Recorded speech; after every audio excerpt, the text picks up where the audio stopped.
আসসালামু আলাইকুম ওরহমতুল্লাহি ওয়াবারাকাত।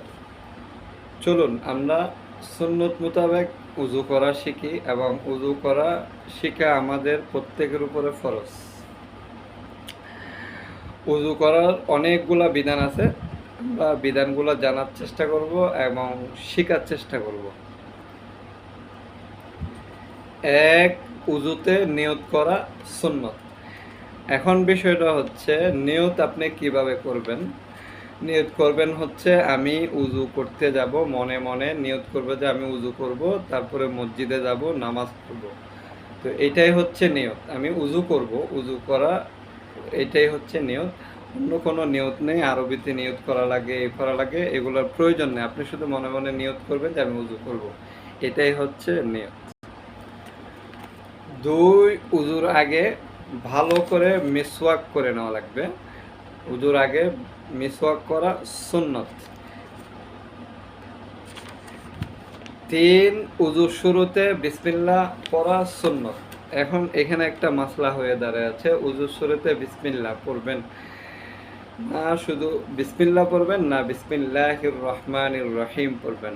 এখন আপনি যদি রহমানির রহিম বাকি অংশটা বলেন, আহলুল হাদিস যারা আছে ওই ভাইয়েরা যদি আপনাকে দেখে রহমানির রহিম বলতে, আপনাকে জিজ্ঞেস করবে রহমানির রহিম কোথায় পেয়েছেন।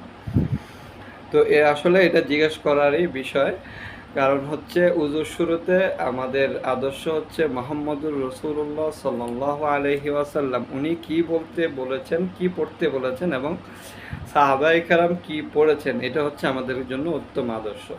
তো হাদিস ঘাটাঘাটি করলে দেখা যায় যে শুধু বিসমিল্লাহ বলেছেন, শুরু আল্লাহর নামে।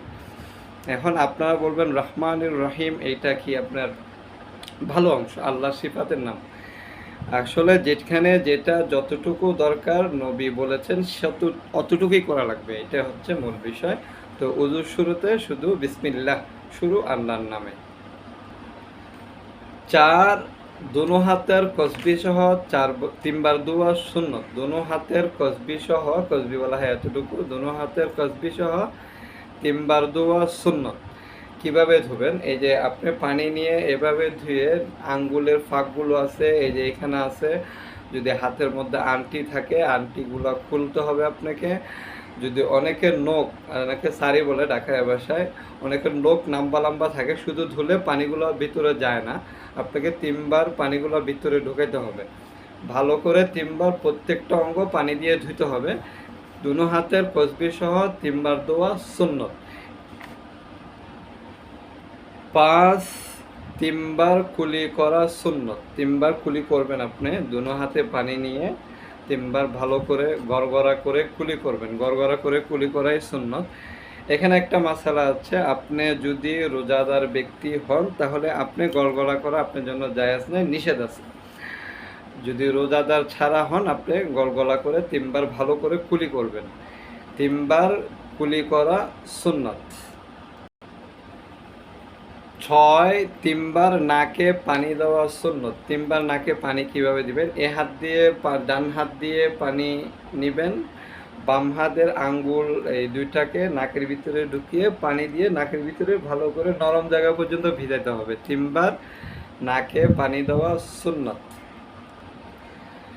সাত, সমস্ত মুখ তিনবার ধোয়া সুন্নত। মুখ বলতে এই চুলের গোড়া থেকে নিয়ে জামি থেকে এখানে পর্যন্ত আর কানের লতির নিচ পর্যন্ত তিনবার সমস্ত মুখে তিনবার পানি দিয়ে ধোয়া সুন্নত। পানি আপনাকে পৌঁছাইতেই হবে, চুলের গোড়া থেকে নিয়ে জামি পর্যন্ত আপনাকে তিনবার পানি পৌঁছাইতে হবে। তিনবার সমস্ত মুখ তিনবার ধোয়া সুন্নত।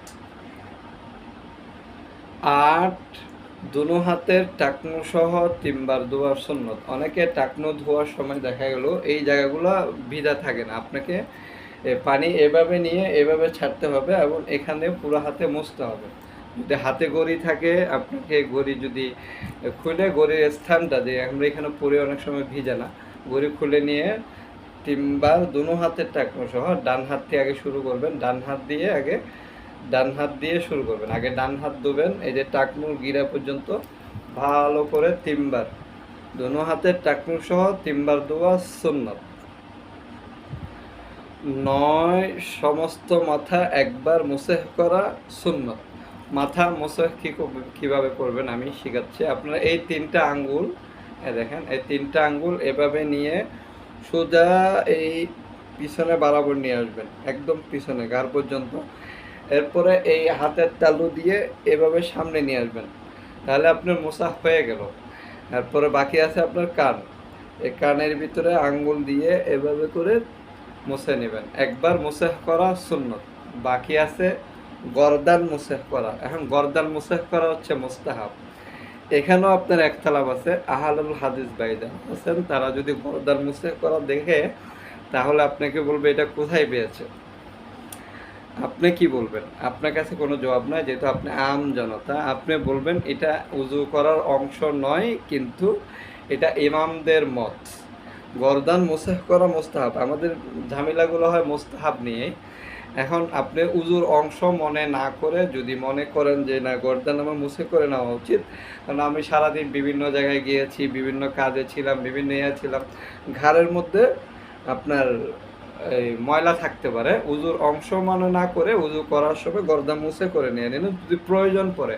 আর যদি আপনার প্রয়োজন না পড়ে মুস্তাহাব, আপনি না করলে গুনাহগার হবেন না, উজু হয়ে যাবে।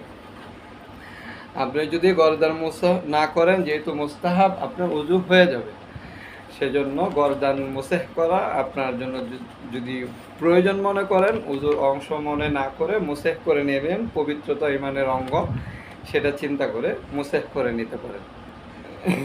11 নম্বর হচ্ছে দুনো পায়ের টাকনু সহ 3 বার দোয়া সুন্নত।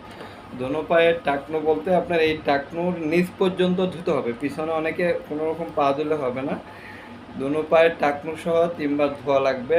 হাত পায়ের আঙ্গুলগুলো আছে ওইখানে আপনি হাত ঢুকিয়ে পানি পৌঁছাইতে হবে 3 বার। দোনো পায়ে আগে ডান পা ধুবেন, এরপরে বাম পা ধুবেন 3 বার করে। ভালো করে পানি প্রত্যেকটা অঙ্গে, টাকনু পর্যন্ত প্রত্যেকটা অঙ্গে 3 বার করে পানি পৌঁছাইতে হবে আপনাকে। তো দোনো পায়ের টাকনু সহ 3 বার ধোয়া সুন্নত। 12 নম্বর হচ্ছে উযুর শেষে আপনাকে দোয়া পড়া লাগবে। আশহাদু আল্লা ইলাহা ইল্লাল্লাহু ওয়াহদাহু লা শারীকা লাহু ওয়া আশহাদু আন্না মুহাম্মাদান আবদুহু ওয়া রাসূলুহু। দোয়াটা শিখে নেওয়া উচিত। তো এখানে আরেকটা মাসালা আছে, যদি আপনি আশহাদু আল্লা ইলাহা ইল্লাল্লাহ বলে শাহাদাত আঙ্গুল উপরে উঠান, আসমানের দিকে তাকান, যদি এখন এই জায়গায় যদি এভাবে করেন, এই যে আহলুল হাদিস ভাইয়েরা যদি দেখে আপনাকে বলবেন এটা বেদাত। ওই মুহূর্তে আপনি কি করবেন?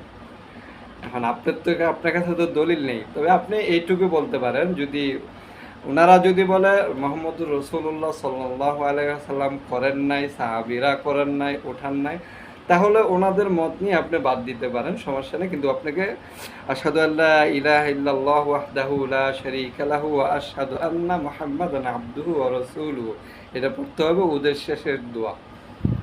আশা করি সবাই এভাবে সুন্নত মোতাবেক উজু করার চেষ্টা করব। আসলে আমাদের উজু অনেকেরই হয় না, তো সেই ক্ষেত্রে এটা আমাদের শেখার জন্য আমি বিশেষ করে আমি শেখার প্রয়োজনে, এবং আমার ভাই ব্রাদার যারা আছে, ফেসবুক ফ্রেন্ডরা আছে, আমি চিন্তা করি ওনাদের সাথে এই জিনিসগুলো শেয়ার করা দরকার।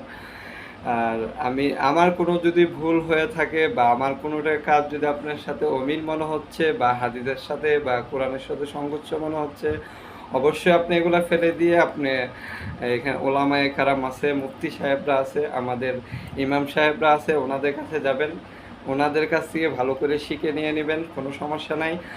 আর আমার এখানে যদি কোনো ভুল হয় ওনাদের সাথে পরামর্শ করবেন, এটা সঠিক যদি মনে হয় আপনি এটা গ্রহণ করতে পারবেন। ইনশাআল্লাহ আমি আপনাদেরকে বোঝানোর চেষ্টা করেছি। ভালো থাকবেন, সুস্থ থাকবেন। আসসালামু আলাইকুম ওয়া রাহমাতুল্লাহ।